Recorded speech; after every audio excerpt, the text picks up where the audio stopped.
Pred pár týždňami ste mali možnosť podeliť sa s nami o vaše najobľúbenejšie miesta v Brne. Robili ste tak práve za pomoci tejto krabice, ktorá nás dnes nasmeruje na prvé z miest, ktoré si uchmatlo vaše srdce.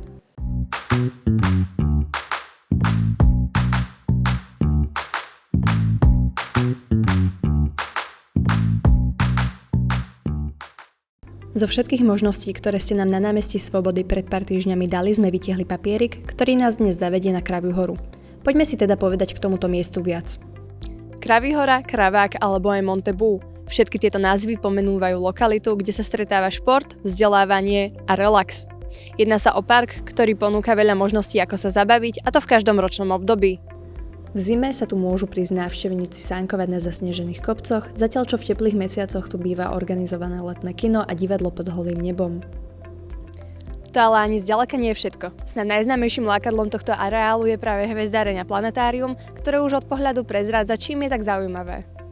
Je to jedno z najmodernejších digitálnych a stereoskopických planetárií v strednej Európe a jeho snad najznámejším projektom sú práve notoricky známe planetárne modely, ktoré môžete v letných mesiacoch vidieť počas festivalu Planét. Okrem toho ale hviezdáreň ponúka aj rôzne prednáškové programy a dokonca aj organizované pozorovania nočnej oblohy.